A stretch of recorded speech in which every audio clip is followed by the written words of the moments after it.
Okay, Iran is the story of the hour, but there's lots more to cover, and I've got Richard coming on, and we're just going to fly through it and hear Richard's point of view. How are you? Good, mate. How are you? I'm the Good. new supreme leader of Muff, apparently. They've appointed me the supreme leader, and I'm looking out for drones in the sky, mate. Looking out for drones in the sky. I'm just going to go through this. Thanks to everyone for the birthday wishes and everything. I had a fabulous birthday. I Happy think I had the birthday, best mate. birthday I ever 60 had. years. 60. Look at 60 that. years, man. 60 years. Unbelievable, mate. I want to shoot through some things quickly though, and then get to Iran. But just have a look. This is the world we live in now. So the Facebook went looking, did a survey of hate speech to find what poor minority of people were exposed, received the most hate speech. And this is what their algorithms came up with. Elon Musk shared this. Facebook's race-blind algorithm backfires in their face, finds 90% of hate speech was directed towards, I'll let White you finish people, that, of course. and men. Yeah, of course. I mean, that's that. I know it's of course, but what I'm saying is we're fed this propaganda, yeah, and that no. we have to do things to protect the trans. Is Albo we're the ones, convening a meeting? All these white men are being, criticised. We've got to do something about, like anti-white men. This anti-white. No, it's always Islamophobia. It's always anti-Semitism, which is always just a tiny, fraction of what is online. It's mainly anti-white hate you see out there, and that's right. Because we are the ones really under attack. Everything else is a load of bullshit, apart from these internecine wars, which we're going to be discussing later on tonight, between obviously the Muslim world and the Jewish world. That we've somehow been dragged into, but we can get into that later. Yeah, we will. Now, the other thing, we've had a tragedy in Melbourne where a young 22-year-old man went up to save a 14-year-old man, and his heroism ended in him being stabbed to death. And they have arrested the guys, but the minister, the premier, of course, and that's a toxic masculine there. Toxic masculinity goes into a group of boys who are beating up a 14-year-old with machetes and tries to rescue the boy. Yeah, toxic masculinity right there. You got to step in when you see something like that. And oops, where do we go? Where'd we go? Sorry. But that's not the question. The question is, what did your premier have to say about it? So this is what she's put out today on the eve of the loss of that boy to the machetes, which obviously they must have been just the few machetes that didn't end up in her machete bins. Yeah. How important it is to get kids active and engaged in sport. It keeps them connected to community, and it also can reduce the likelihood of, for some kids, going down the wrong path. We also know that the cost of kids' sport can be a real barrier for many families. That's all we need to hear from there. So that's it. Yeah, she ignores all problems. She's one of those globalist leaders that just ignores, people get knifed in the street and at every shopping mall. I mean, shopping malls are, beginning to become dangerous places to attend in Melbourne. I mean, we all know the machete crisis here. It's unbelievable. Yeah. I think going on this is just a bit of fun. It's a bit of clickbait, but it's actually really happened. I researched and he did do it. So this is the Greens. He's running for the Greens candidate. And look, you've had a very interesting life with the clubs that you used to run, the Hellfire clubs. And what he stated was, although it might not be everyone's cup of tea, necrophilia in and of itself is harmless and should be allowed. What's his name? What's his name, by the way? Tom Rowe, Raew. And he said this in 2018 when he wrote an article. But of course, they're bringing it up now because he must be running for politics. But what is your thoughts, Richard? Do you think that necrophilia should be allowed, since obviously one person probably doesn't care either way? Of course not. It's obscene, perversion. I mean, obviously, I'm somebody who used to run a kind of kinky sex nightclub, so I know a little bit about this. But there are some perversions that should be outlawed. Necrophilia is one, bestiality is one, and pedophilia. Now, obviously, these are crimes. Necrophilia is a crime against the dead. You're disrespecting the dead body, and just the idea that it even is open for discussion is utterly obscene. The kind of people who practice that should be burnt at the stake. or hung. In my dictatorship, if I was the supreme leader, I would bring back the death penalty for people like that. But obviously, look, probably for too many people. then you'd have a whole lot of more people for their. Look, I mean, this kind of thing. The problem with liberalism is that it just ends up in this situation. I mean, this all happened before in Weimar Germany, where all this kind of thing, all this trans phenomenon, all this radical LGBT stuff, even things like necrophilia, bestiality, pedophilia, they were all quite common in Weimar Germany. Then, of course, it was all swept away when the tides of history. I got a fascinating new book this week on called Final Hours. It's called Fatal Hours. It's about the fall of the Weimar Republic, which is a fascinating thing to study because I think we're in a very similar situation at the moment. Yeah, I wouldn't be surprised. Now, so this is nothing. Now, this is something completely out of left wing. It's an Indian migrant I found in America, an IT guy, and this is what he had to say about AI. And this I haven't heard. I've reached out to him for an interview. I don't even get back. But listen to this. Hiring a person. It's not. The math. Everyone assumes AI is cheaper than hiring a person. It's not. The math proves it. Companies running AI coding agents on Frontier APIs are already hitting $300 a day in token costs per agent. That's a little over 100K annually for a bot that you can't hold accountable. But that's the price people can see. The real story is the price they can't. Right now, tools like Claude Code charge developers 100 to 200 a month. But developers running agentic workflows and building real products burn through multiples of that. They are consuming far more value than they are paying for. The difference isn't efficiency, it's a subsidy. And we've seen this exact playbook before. In 2015, Uber passengers were paying just 41% of the real cost of their rides. Venture capital covered the rest. Then once the habit locked in, average Uber prices rose over 90% by 2021. AI companies are running the same strategy. Anthropic just raised $30 billion at a $380 billion valuation. They expect to spend $12 billion training models and another $7 billion running them this year alone. They don't plan to be cash flow positive until 2028, and that is considering people keep paying. That means every cheap token you're using right now is being funded by venture capital, not by real economy. So basically, we don't need to heed the rest. We're being conned. AI is not going to take our jobs. They're just trying to get you to buy their product. And to buy their product, you get rid of human beings. And so they're frightening the world that we are redundant, but it's actually not the case. The thing I've never been a fan of materialist political philosophies. You know what I mean? That treat human beings as essentially, like cogs, in a system. Yeah. And if you look at the two systems, ideologies that do treat human beings like that, communism does that on the left, and capitalism does that on the right, and that they both represent the same materialist evil. And that, you had the competition between, the Soviet Union and supposed free world.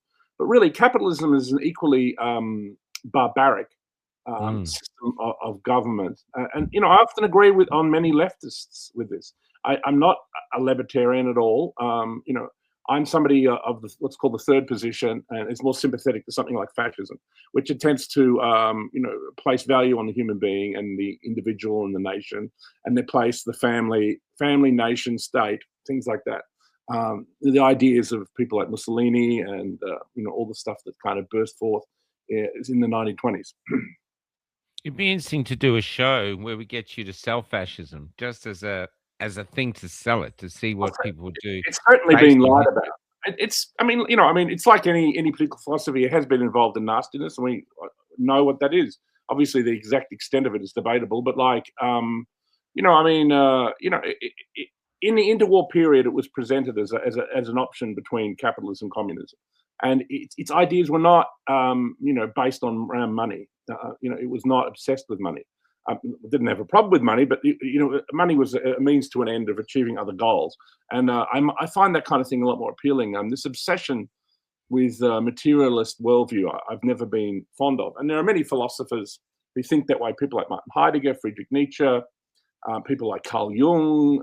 You've got poets like T.S. Eliot, Ezra Pound wrote about usury. He says that the usury, which is the lending of money, is the cause of all evil in the world. He obviously blamed that on the Rothschilds, and banking families like that. And, in a sense it is, because, you see, like, the world is what, I don't know, how many trillions of dollars in debt? And they go, who is it in debt to? Well, it's in debt to the bankers. Right. And it's a way of enslaving humanity. And there are other systems that are not like that. And in between World War One and World War Two, there was a new way of looking at the world that has been severely maligned because it's because it tried to stop what's now happening, which is basically the world, which is the apocalypse. And it imagined a 1,000-year future of prosperity for everybody. Maybe everybody would be in their own countries. Maybe Europeans would just be in Europe. Maybe Africans would just be in Africa. But I don't think neither movement was overtly hostile to any particular group, apart from one, which we know who they are. The other big story of the week is the NDIS, the two independent reporters who went round. Claire, are you going to be in the trouble? Can I ask you a question? No. Is this a legitimate business? Bro, get out. Hey, get out. That's assault because this is my property. I'm on. Hey. She just broke the $800 glasses. How many times?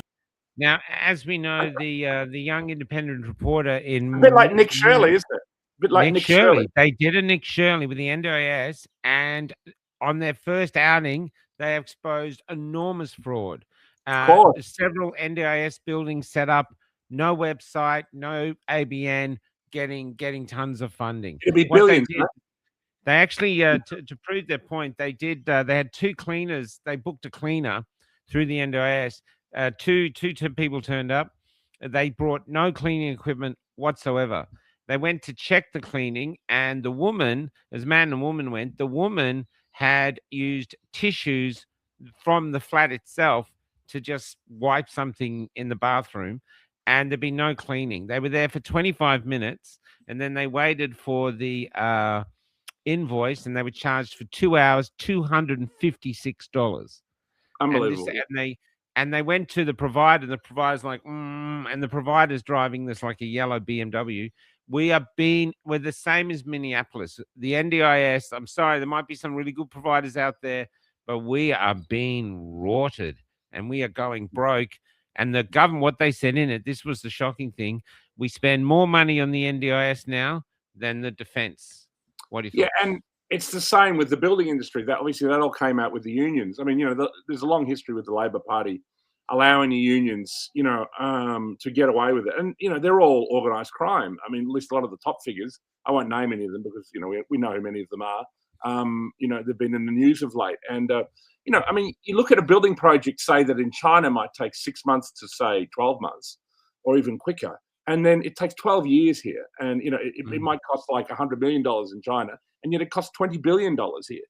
I live near this, this thing where the Western Ring Road is going to be taken through to Berlin and it's going under Viewbank. They've built a tunnel. This has been going on now probably for about 10 years. They've been doing this, and you can see that.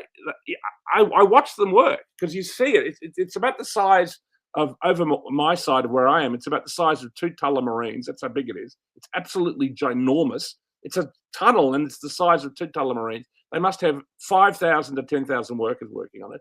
And I'd say about 500 work on it at one time. So that they work well. They're all getting paid.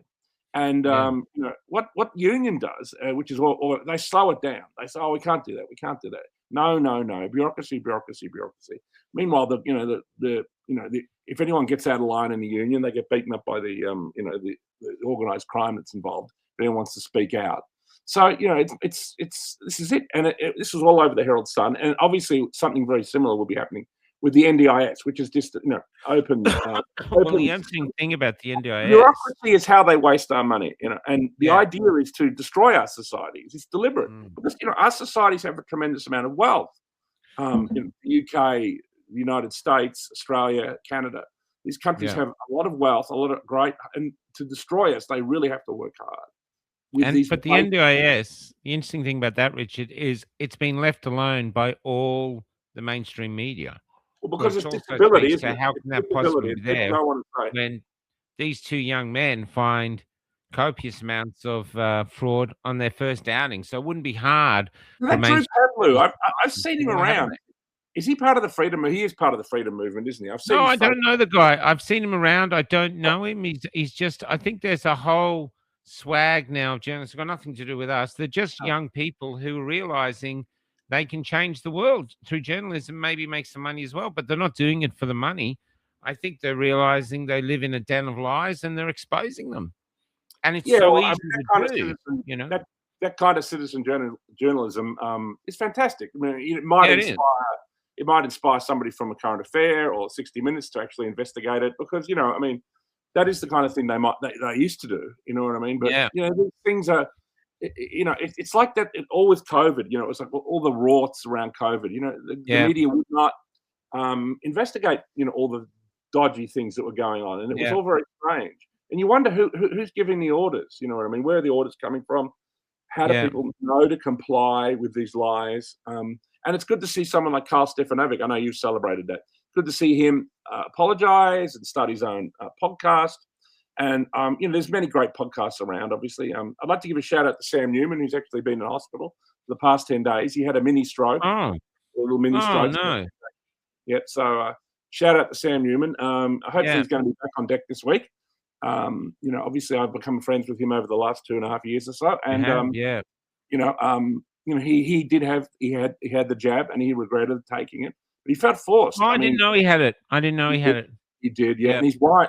Look, I don't really want to talk about that topic because his wife passed away. No, don't look. Well, let me tell you that we had a person here that was at the party last night, jabbed, and they. It was really interesting. They were talking to me, and they were literally going. Even now, they absolutely regret taking it.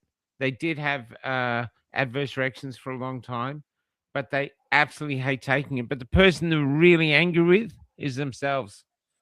They said Yeah, they're I not agree. angry with the thing, that they're angry at themselves, that their inner voice was saying, "Don't do it," and they Well, didn't listen Wayne to Carey. it. And they, Wayne Carey, on the show last week, he said he'd taken it, and of course he just felt he was forced, and he said, it was ridiculous. I'm one of the fittest people on the planet.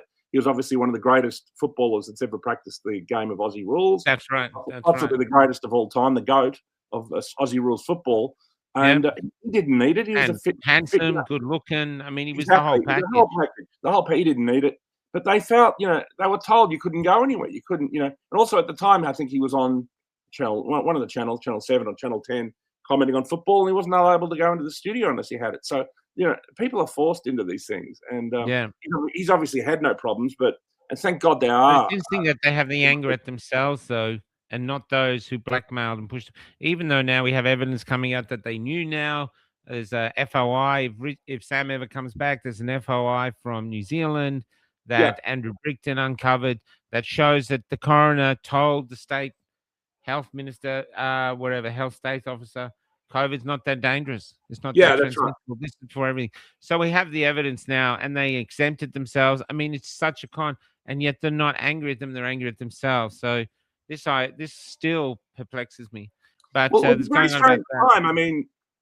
I mean, I'd pretty much made the decision not to take it before we started doing shows, and obviously, you and I were, I was one of the first guests on Cafe Lockdown many a moon You ago. one reached out to me because of what I was doing. This That's is right. how we And I actually just met. said, and as I said, my grandfather had told me all about this like 30 years ago that something right. strange of this manner was going to happen.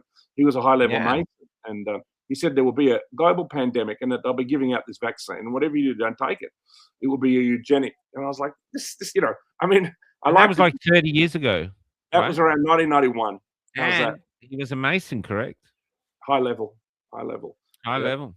Yeah, So I never you just don't joined, have but long both my time. grandfathers were high-level Masons. My father was a Mason as well, but like he just didn't like it. He said it's just odd and a bit satanic and everything. And then I went and started the Hellfire Club, of course. So maybe that was the Masons kind of like speaking to me for the generations to do something stupid. Okay, so that's all that stuff coming out there, and it all speaks to a decline of our culture. I mean, it's all nonsense. There's one other thing I wanted to bring up. This, and I actually had the time to go study this to find out. And means Grocket, of course, to find out could this truly be true. So this is showing Germany now. So this German judge has let 8 men who gang raped a girl walking home in a park. She's let them all walk free except for one. One's gone to jail for 2 years. Yeah, well, now, I did look it up to think, no, that truly can't be true. But but yes, it is. She's given them. These are their nationalities: Afghan, Iraq, Syrian, Moroccan, Turkish, Bulgarian, and Iranian, aged 19 to 23. So they weren't actually children. They weren't actually what do you call them, juveniles.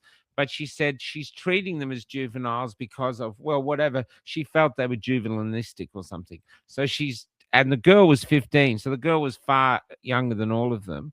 And then what they did, so she's let them all go to give them a good chance of rehabilitation. But another person has been prosecuted and had the book thrown at them. And that's someone, a German national, who got online and got angry at one of the rapists. And they've been arrested. And the book's been thrown at them. Yeah, well, so the book's been thrown at someone who attacks the rapist. Yeah, well, I mean, they're literally coming here to rape women and children, mate, and saying anything about it can get you arrested in countries like Germany and the United Kingdom. England. And this is how Maybe serious here it is. next. This I mean, is this a, yeah. this is a kind of cultural genocide, and it's not a joke. And Well, look at the Pakistani rape gangs. The politicians have voted to not in the United investigate them. Kingdom. Yeah. And it's come out now that they've got records of police driving girls to where they were going to be gang raped. This is happening, so. Well, this is exactly, I mean, the United Kingdom of old, the United Kingdom of Churchill and all that time, they would have kicked these people well out of the country. But, they've shamed people with all these lies about World War II and everything, that white people can no longer stand up for ourselves. We have to be perpetually sorry. And that, obviously it's been decided, I don't know who, but probably by the globalist cabal at Davos and other groups like that, the Bilderbergers, that our countries are to be destroyed, and that we're no longer to have homelands for European peoples, whether it be Germany, France, the United Kingdom. I mean, even Spain has something like 500,000 immigrants they've decided to allow, and the left just enables it. The right is doing its best to fight. A guy called Rupert Lowe over in the UK, United Kingdom, he's got a big party called Wolstencroft. Now he wants to send 3 or 4 million of them home, even if they're citizens. That if you're not English, you're to go home. So I think that is the only chance we're going to have to save our countries, if parties like that get in. Now, the middle ground is something like a Trump, like a Nigel Farage, like a Marine Le Pen. That's the middle ground. In a sense, you almost need that middle ground to get there, and then you can go that one step further. Where you say to people, look, we need to protect our original countries, and your countries still exist. India still exists, China still exists, the Middle East still exists, and let's hope the wars calm down. But that appears to be, if European people have a future, that appears to be it. Outside of some European countries like Hungary, Poland, that have not allowed in immigrants, and also to some extent Russia, which maintains its ethnic population. But that's one of the reasons the country is under attack by Zelensky and he's a gang of criminals who took over the country in 2014. Just let me close my window, mate. Ask another question. Okay, there's now the other thing too. I'll just play this while Richard's out. I reached out to the Iranian, looking for any Iranians in Australia who would speak about what was happening in Iran a few weeks before these latest troubles, and it was based on art. There was a meme that I found. I'll see if I can find it. I just came across this meme, and here it is. And so I came across this one meme that I found incredibly powerful, and that made me going, okay, what's going on there? We don't know anything. That was it. The girl lighting the cigarette off Khomeini's thing. And so I started to look into it, and then after the second interview, suddenly we've got this sort of revolution going on, and we did an interview afterwards, and now we've come to this extraordinary time where we've got this. Now look at this. So this is some of the art coming through. I'll just put it through quickly. This is a new one today, I think. Let's see. Or it's behind us, is it? I'll just take us off screen and do a slideshow. Hold on.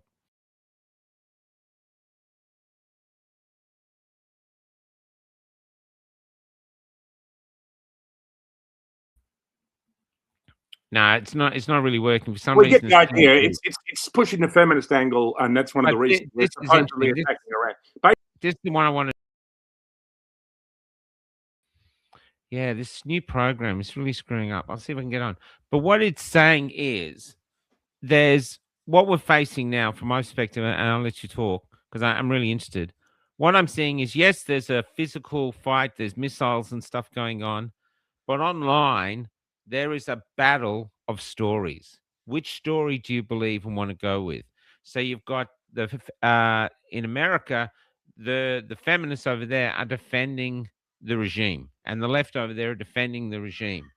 But over here, our the women, we're seeing all the stuff of the women dancing, and the women are in real trouble, and they're being killed and they're being raped, and the evidence of that happening is overwhelming. And it's like, well, who you going for? You know what I mean? We're in this strange things where we've reached this point now where feminists are defending regimes that rape, kill, rape and execute women because they have to rape them, because this is the things I've learned recently.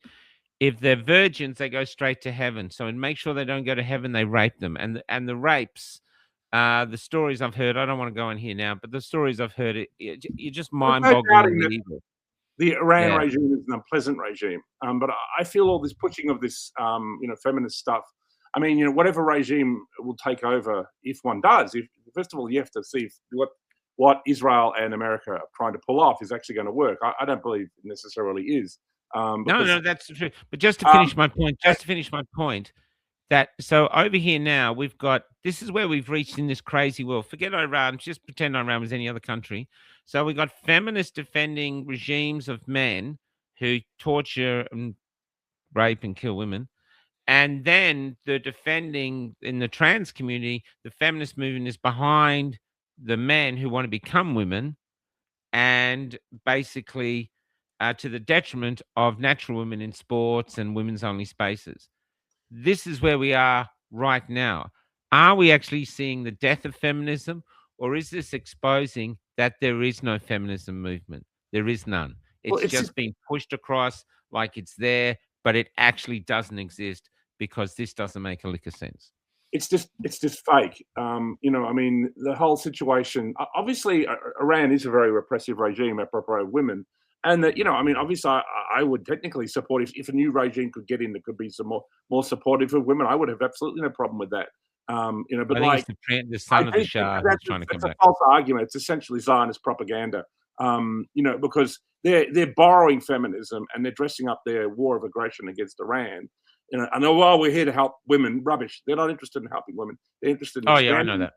And obviously, what they've been doing to women and children in Gaza is shocking. And the left, I agree with that too. Have been quite rightly complaining about that. They've been using rape as a weapon. Richard, they've been assassinating. They've been setting up like aid camps, and when people come to aid, they shoot them in the head. So all this stuff when people talk about feminism around is bullshit. No? It's got nothing to do with what I want to say, I agree with you. I agree with you, but what I'm saying is, if it is bullshit, they just want the oil, and there's another person here I'm going to play who more than talks oil, about why China won't help. But if they want the oil, but if there's other political moves, but in all those political moves, if the female pawns in Iran benefit, and by having some liberalization, why say the Shah of Iran comes back, is that a good thing, regardless of why? Let's talk about the Shah. I mean, the Shah. Iran was actually going to form a liberal country. And that the Shah. I mean, he had a lot of problems. He was kind of a figure a bit like, say, Saddam Hussein. But he was probably a bit more liberal than Saddam Hussein. And then obviously the Islamic, the Ayatollah revolution that came in the late 70s was a lot more. Was one of the most radical Islamic revolutions on the planet. And, I mean, basically what's happening in the Middle East is the match has been lit, because Iran has been hitting, people with money have been like, oh, you should go live in Dubai. It's so safe. And Dubai is getting hit. Qatar is getting hit. Bahrain is getting hit. Israel has also invaded Lebanon. I have friends who live in Lebanon, and some in Beirut. I mean, luckily they've come here at this time because Israel's invading Lebanon. The whole thing, and I don't know exactly what the end game is. And is it just continuous? Trump campaigned against not doing this. One of Trump's things is he was like, going into the Middle East was a disaster. You know what I mean? Like, it was one of his things. He always criticized Bush and Clinton, and particularly George Bush. He said that, Iraq cost, $10 trillion or whatever. And, and here he is launching. Now, his war does appear a little different. His idea is, I think, to take out the leadership, to assassinate the top leaders. And then when there's a new lot, are they nice? No, okay, let's assassinate them. And eventually you'll get a lot that agree with you if you keep killing them. It's interesting. It's different than, say, sending in 2 million soldiers, and it's an interesting way of conducting war. But, why was Trump, forced? And, obviously Iran calls the gang that are attacking, they call them the Epstein gang. And, it has some truth. There appears to be something they have on Trump, whether it be Epstein or something. They have something on Trump just wanting, because there's some files coming out now that say they implicate Trump in some activities on Epstein.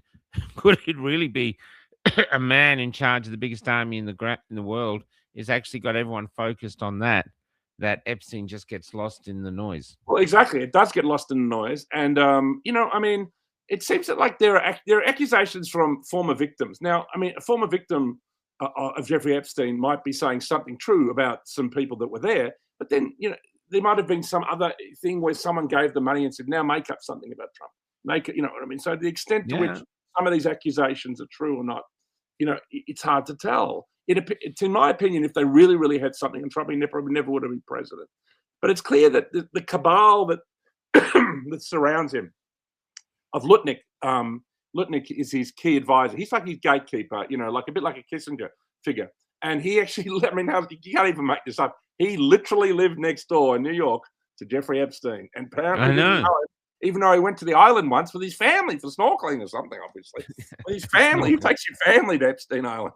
Did all the kids come back? There's unbelievable. So, can I ask you about the Epstein files, though? But I do want to get back to Iran. Can I ask you Epstein files? Have you seen anything in the Epstein files that if you were a prosecutor, you could prosecute someone with and get a successful prosecution? Prosecutes, and the fact that they're redacting very dodgy emails, I'm not talking the redacted stuff, the stuff that we've seen, because to me it's like shocking, but it's kind of circumstantial. And in a way, though, it's similar to what David said when we last did a show with No Go Chat together. Is that, in a way, they're showing that, this is the way it is, and what are you going to do about it? And, and we're doing that. Society has done nothing about it. And now we're being dragged into this crazy war.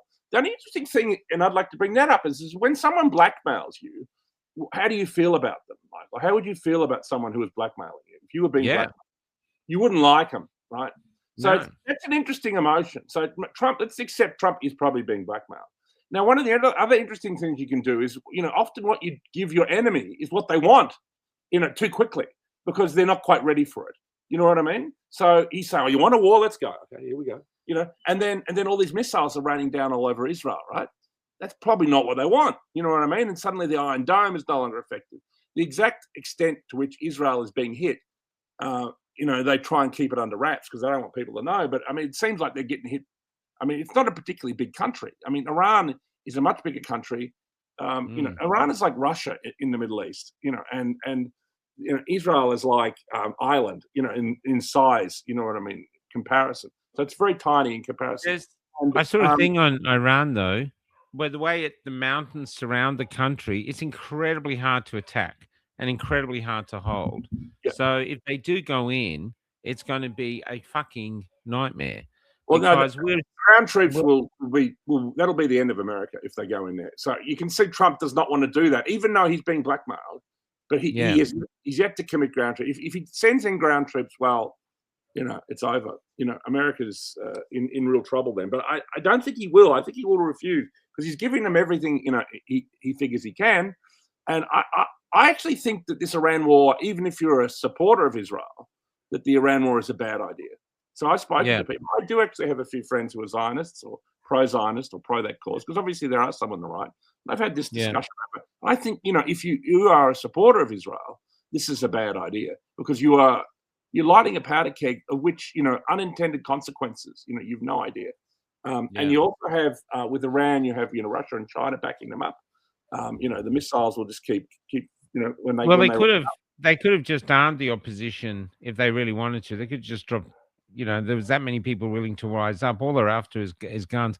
But when I talk to the Iranian people, the ones that I reached out to, and then people saying, "Oh, they're Israeli spies," but I reached out to them, and they didn't know where I was coming from. It took me a while to I get them. saw, So I I I saw a actually think, demonstration in the city of like people who were supportive of regime change, and I didn't yeah, think that they were Zionist spies. I think there were the no, people no, that had fled the radical Islamic regime, yeah.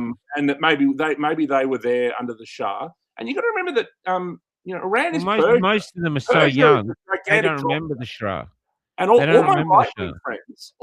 wing friends, like on the far right, in the radical right, they love Iran, and they point out that the idea of the Aryan race, for example, emerges from Iran, and that if anything, you look at the skin color of the leader of Iran, he's actually whiter than Donald Trump. He's kind of orange. So people on the far right love Iran, and they've been very upset by this. They all say, "Oh, because Trump's controlled and this and this," and that I do think Trump did resist it for as long as he could. But whatever they have something. You know what I mean? And obviously, it's enough to get him to What do if they didn't though, Richard? What if there was another reason? What if they didn't have that's true. something on him? Maybe What if he wants to go down as a great liberator and the producer in him, you remember he had that hit show, yeah, where he sacked people, whatever that was called. The Apprentice. He's What if sacking. he's looking at it and he's looking at what I'm looking at it? He's looking at all these beautiful women who are being tortured and raped, and now he's got the whole country dancing. I mean, the girls actually dance the Trump dance. That's a He's great seeing. propaganda weapon, and That's what I'm saying. We're seeing a genius story, and that's what I'm saying. I know you say the feminists don't matter, but what it is the feminists are actually being destroyed now. Because if you get online, you're watching these beautiful women who just want to have their own choices of what they wear, what they say, where they go, simple freedoms that people have. And And to be like perfectly honest with you, a perfect example is the soccer team. Our prime minister and our government is bringing over ISIS brides back to us. crazy. And they're going to let the Iranian soccer team go back to Iran. And there was a thing on the bus here. I think I tried to grab it. I don't know if it came through. And no, it didn't come through. They're on the bus. They're singing. First off, they didn't sing the national anthem. The regime has come out and said they're basically enemies of the state, which means they're probably all going to go home and get raped and murdered. Or executed. There's a very good chance that will happen. Well, that's what our So media says. I wouldn't believe that for a start. You know what I mean? these are the interviews I've done, Richard, and that's why I did them. If you watch them back, especially the first two, they actually changed my life. These were people who were saying this is what happens, and when they've got videos of these girls. Look, I don't doubt the regime is horrible. It is a horrible regime. No, but this is what they're doing. But the thing is, forget about powers. Just let me finish. Forget about powers. Forget about this. This comes down to humans. We're human beings. They're human beings. All they did was not sing the anthem, and we're now going to let them go back to their country where, if they get executed, we could have saved them. They're on the bus doing those hand signals which say, help us, save us. And we all know what they are because we're the community that came up with them.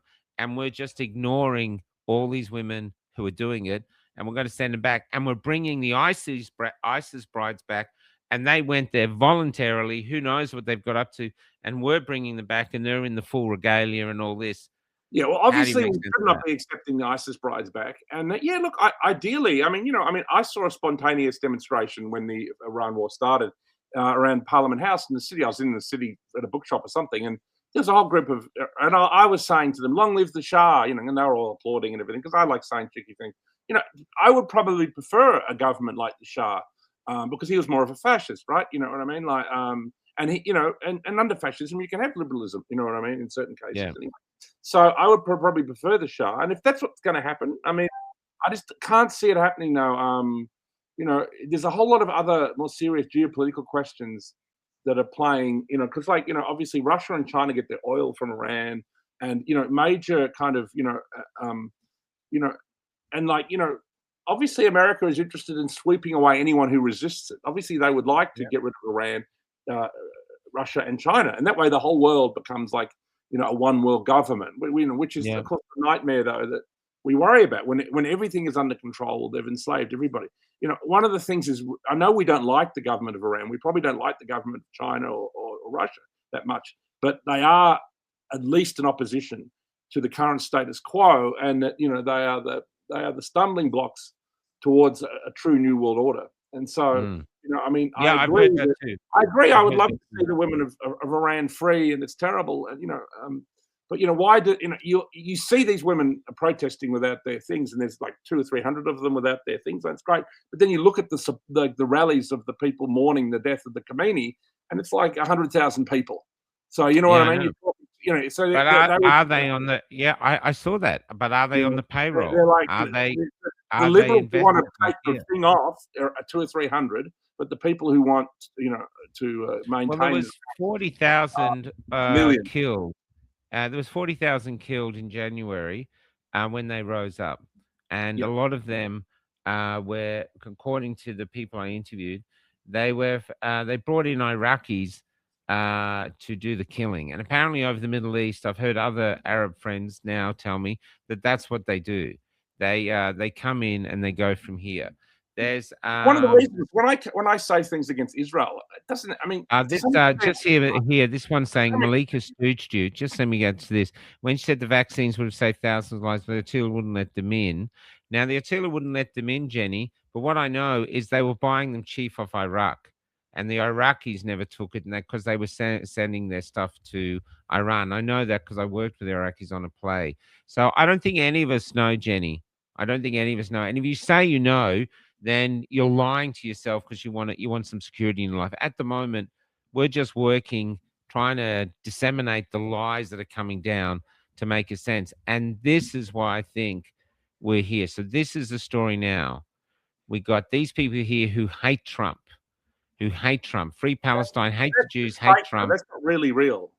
I know, but that's what we see. We got, and then we got thank you, President Trump, and they are thanking him. They're doing his dances. Some are. Yeah, I agree with you. I agree. And then we have this 100,000, 1 million people who still support, the Khomeini regime or the Ayatollahs, and I mean, this is just a convenient propaganda. Behind it. This is a convenient. Well, the other thing to get for the Israelis about why I brought it up is this is Iranians through time, right? I mean, do you really think people that run Epstein Island care about feminism? Yeah. That's all. But here to me, the other thing though is these are us. You said they're like us. This is us. These are brunettes. So this could be us. And one thing in the interview that really shocked me, and then this came, and then that became this. Yeah, it's the Handmaid's Tale, isn't it? I mean, what the current it is the Handmaid's Tale. The Handmaid's Tale. And look, I hate that. I mean, this is the thing. I mean, obviously, I have various problems with Israel. Now we're here. I don't like the Arab world, and I don't like Islam. I'm not going to. Well, can I tell you, Richard, something? The point of doing the interviews, I want to tell you something that'll floor you, or it floored me. Maybe it won't floor you, but it floored me. She gets up, and they were talking about everyone's dancing, and the woman I was interviewed said everyone used to dance. Iranians were known for their dancing. The Iraqians do it too. The men, the women, they all love dancing. It's a big thing. So they're dancing, and because they used to dance, but when the regime came in, it outlawed dancing. It outlawed listening to music and outlawed dancing. So dancing finished. So inside, the people want to dance, and the state says no. And I said to her, in Australia, 10 years ago, when Sam Newman was at his best, or 20 years ago, we were larrikins, and we prided ourselves on taking the piss. We could joke about anything. We didn't care. It was hardly ever that anything came up. You couldn't get a more un-Australian regime than the one in Iran. You know what I mean? Yeah, that's right. But now, Richard, I'm not saying we got a regime like Iran, but we are not allowed to joke now. People don't do jokes anymore because they're scared they'll offend people. They're actually getting to a point, and you don't realize it, but we are now that controlled. And because not only did we used to take the piss, we prided ourselves that this was our identity. So the Iranians' identity was fun-loving, dancing. Now they're controlled. Our identity was fun-loving, and we took the piss, and now we can't. It's happening here already, even pre-COVID, that they're sort of stifling that in us. I think we're on the same path. We won't reach Iran. I don't think we'll reach the Iran regime, but we're on the path of having our national identity being suppressed to a point now that people just default to silence. Well, Afghanistan was a country at one stage that was quite liberal towards women, and women could wear miniskirts in Afghanistan. And of course, now it's run by the Taliban, and you get stoned to death for doing it or beaten up or whatever. Yeah, that's right. I mean, there's something very, very negative in the Islamic world. I mean, I'm not attracted to either of the two religious sides that are involved in this fight in the Middle East, which is Islam and Judaism. To me, Christianity is the religion. Christ is king. We should control the Holy Lands, and it should be like a protectorate where Jews and Muslims and Christians can all go safely. I don't believe in the state of Israel, but I do understand the desire for a Jewish state. I mean, maybe it should have been in somewhere like Madagascar or some part of the world where people didn't care if they, used their wealth and influence to build a happy home for themselves. It seems like they've chosen the one part of the world where they were hated even more than they were hated in Germany. Because they do hate Muslims. Really, really do hate Jews. I'm sorry, and that's why you saw this, what happened in Bondi, and and you see a lot of anti-Jewish sentiment in the Muslim world. It's a nightmare, and it's like biblical because it's like Gog and Magog, and we are living in a kind of end times with this. And there are people on the Trump side of things who are radical Christians who believe that the reason they're going this is because it'll bring on the second coming of Christ. Which, I heard that. Yeah, that's what they are literally trying to start the apocalypse. And the problem with literally trying to start the apocalypse is you might actually succeed. And obviously now we're going to see petrol prices go through the roof. I don't know how you're going to be traveling in Australia. Well, that's the major question. So we'll speed it up because you've got to go at 9. Yep. I asked a guy today, I said, do you think this is where they basically push us into a Great Depression? They go, there's no recession, it's a Great Depression, devastate our economies and blame the war rather than the fact that they were behind it. They've screwed it up. Do you think that this is now the beginning of this new chapter? Yeah, look, I think it could be. This starting a war with Iran was always going to be a really, really big. It's essentially World War III because you've also got the same group of people who are fighting Iran also fighting Russia. So it's a two-front war. You've got the West who are supplying missiles and armaments to Ukraine, and you've got the West supplying Israel, and you've got America directly fighting with Israel.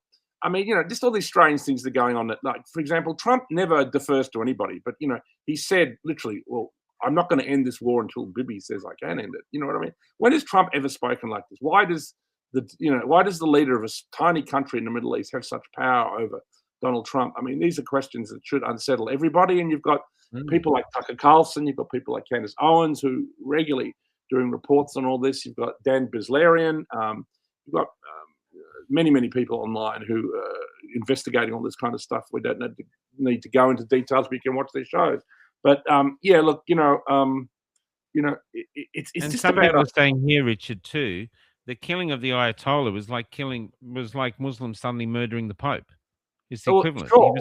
Or Israel murdering the Pope. How do you think that will go down in the Catholic world? Yeah, that's right. Catholics up? I think it would. Yeah. So I think it's a bad idea for Israel. You know what I mean? Like, I know I have problems with it, but I know a lot of really nice Jewish people, and some of them support the state of Israel. And I just think it's a bad idea. They need to live in peace, at least try to. And I don't know what. Do you think now? So what you see for Australia? Because the other thing that's come out today is that Scott Morrison bought 120 million barrels of crude oil that would have got us through any crisis. Would have been enough. Yep. And the Labor Party sold it. Well, see, that's deliberate. We don't have it now.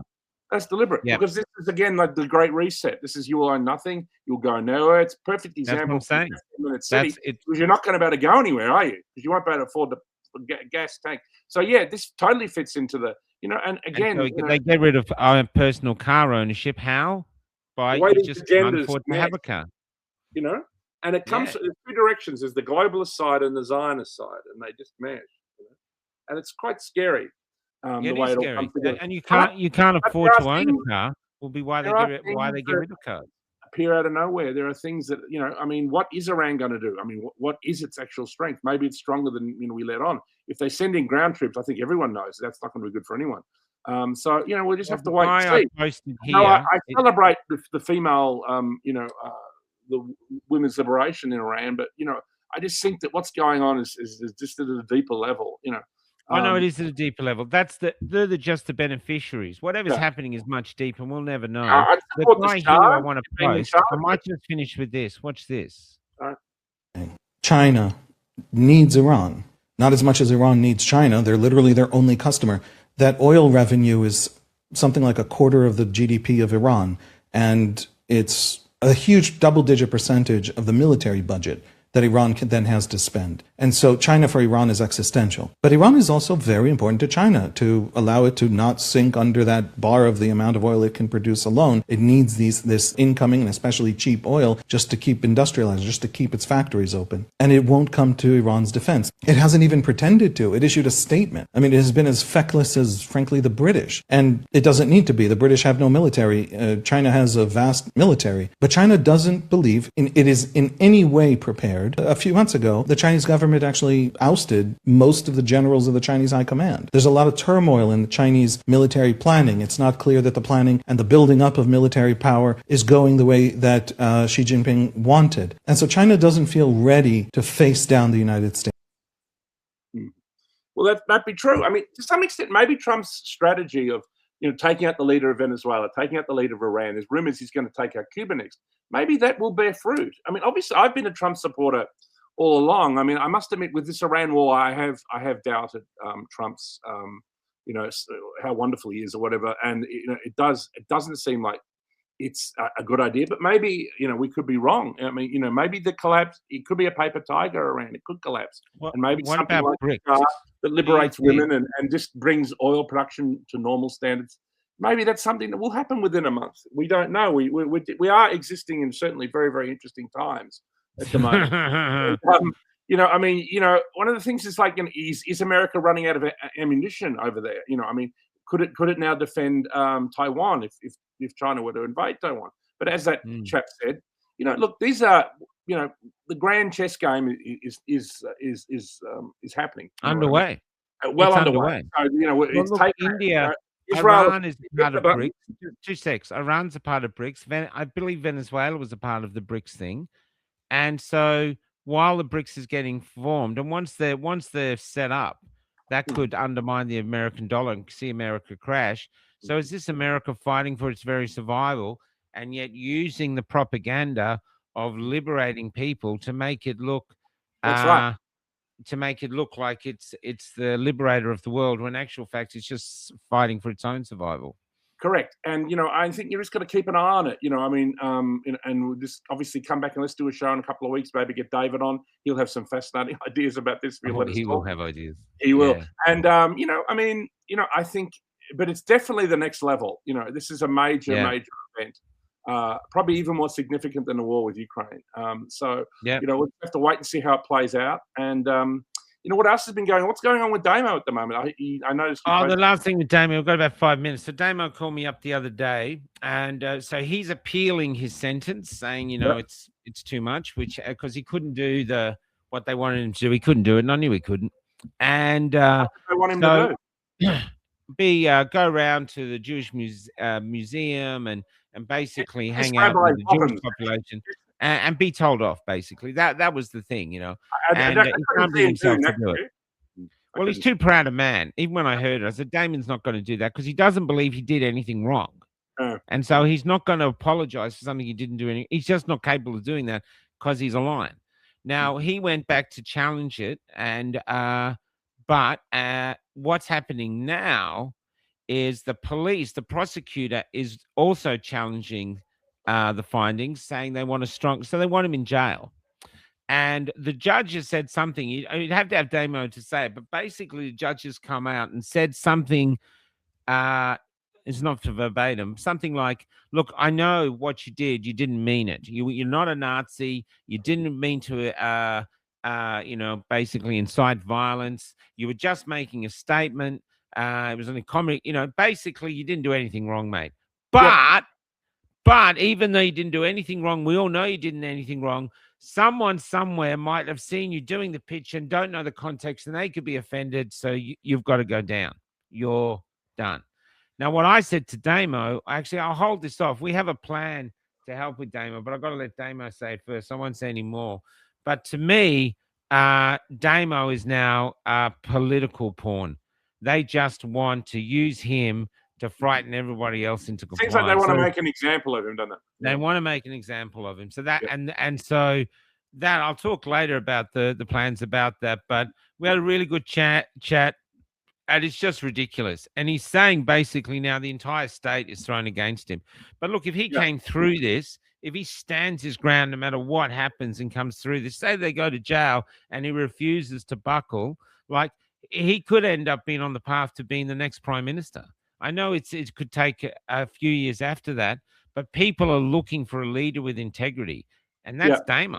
And if they throw him in jail and he holds his ground, suddenly Damo is going to have an asset that no other politician in the country has, except maybe Pauline Hanson. Well, exactly. Maybe One Nation could be a future, move there because he could be huge in that. You know what I mean? Anyway, well, I hope that all turns out well, and because obviously they are making examples of people at the moment. It's terrible.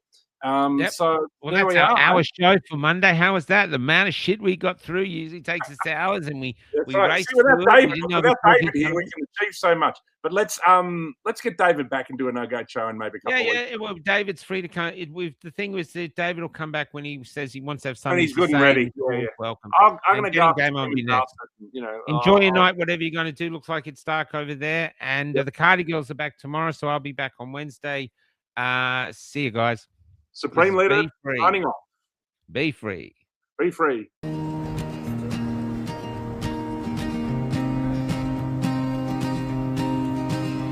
Historically, we are the debris, forgotten faces, never more to be. Instead of legends fighting for something that had no guarantees, living ghosts we chose to live and die as their worker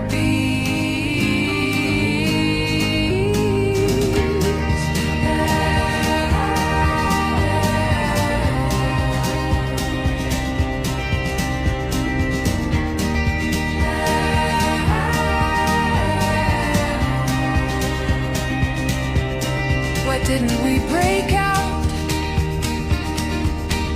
from their hide? Why didn't we follow our own sun to another life? Why didn't we scroll over all their flowers? Brothers and sisters, it's okay to be free.